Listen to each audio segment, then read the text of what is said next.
हमने इस चैप्टर में अब तक ये पढ़ा कि ग्लोबलाइजेशन के क्या फ़ायदे होते हैं, क्या नुकसान होते हैं, किसके लिए फ़ायदा होता है, किसके लिए नुकसान होता है। ठीक है। हमने स्टार्टिंग में एक चीज़ पढ़ी थी, इसको हमने कहा था फॉरेन इन्वेस्टमेंट। ठीक है।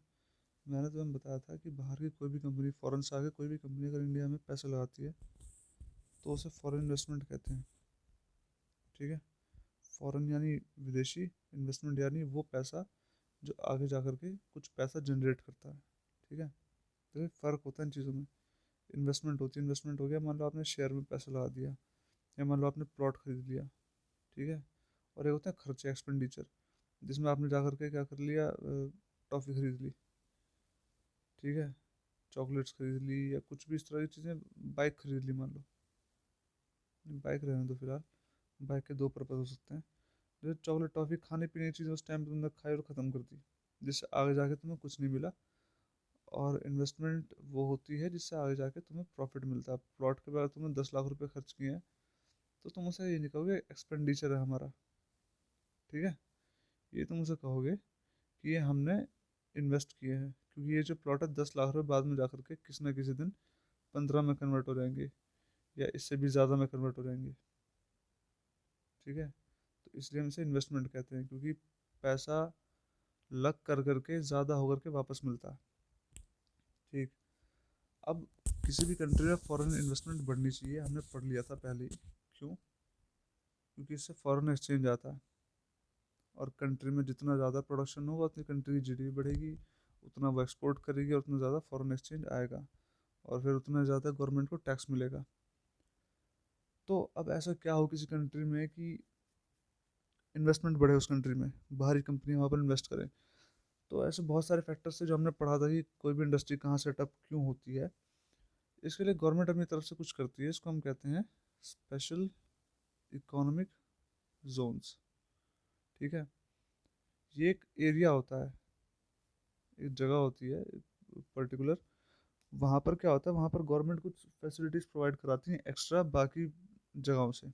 जैसे मान लो मैं तुम्हें एग्जांपल लेता हूँ, आसपास हमारे एक जगह है जिसका नाम है नोएडा। सब जानते होंगे। नोएडा एक SEZ है, स्पेशल इकोनॉमिक जोन। ये वो एरिया है, नोएडा वो शहर है जिसे हम स्पेशल इकोनॉमिक जोन कहते हैं।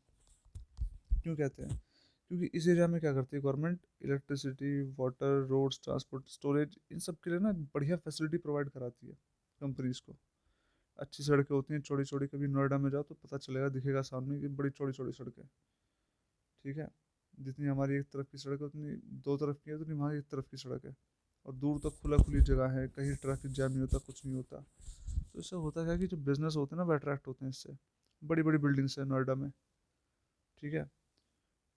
वो भाई छोटी गली मोहल्ले में तो होंगी नहीं बड़ी बड़ी बिल्डिंग्स, इनके लिए अच्छी खुली जगह है। तो वहाँ काफ़ी अच्छी अच्छी सामने से हाईवे टाइप जा रहे हैं हर उसके गली में।